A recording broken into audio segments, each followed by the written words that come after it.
ദേ നമുക്ക് എമ്പുരാൻ കാണാൻ പോയാലോ. ഈസിന്റെ അന്ന് പോവാന്ന് ഞാൻ പറഞ്ഞിട്ട് കേൾക്കാണ്ട് ദേ എമ്പുരാന്റെ സീൻസ് കട്ട് ചെയ്യണമെന്ന് കേട്ടപ്പോഴാണ് കേട്ടോ ഞങ്ങൾ സിനിമയ്ക്ക് പോകാനായിട്ട് റെഡി ആയത്. അപ്പോൾ പുതിയൊരു ബ്ലോക്കാണിത്. ബ്ലോക്ക് എന്ന് പറഞ്ഞു കഴിഞ്ഞാൽ നമ്മൾ നേരം വൈകിട്ടാണ് ഇറങ്ങിയത് തന്നെ. അപ്പോൾ ഈ ബ്ലോക്കും കൂടി വന്നുള്ള അവസ്ഥ ഒന്ന് ആലോചിച്ച് നോക്കിയേ. എനിക്കാണെങ്കിൽ ഞങ്ങൾ പ്രാന്തായി തുടങ്ങി. എന്നിട്ട് ഞങ്ങൾ ആ ബ്ലോക്കിന്റെ ഇടയിൽ കൂടെ കുത്തിക്കയറ്റി എടുത്തു. ബൈക്കായ കാരണം നമുക്ക് അതിന്റെ ഇടയിൽ കൂടെ പോരാൻ പറ്റിയിട്ടോ.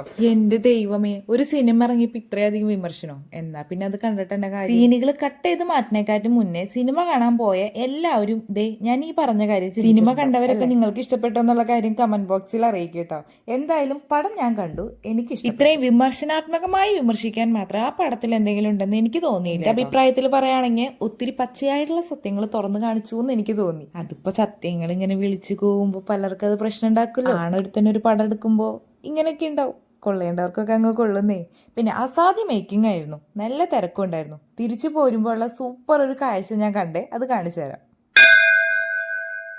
സ്ഥലം എല്ലാവർക്കും മനസ്സിലായിട്ടുണ്ടാവുമല്ലോ. അതേന്ന് നമ്മുടെ തൃപ്പയാർ തന്നെ. തൃശ്ശൂർ എവിടെയും ടിക്കറ്റ് കിട്ടാണ്ടായപ്പോൾ നമുക്ക് കിട്ടിയത് തൃപ്പയാറായിരുന്നു.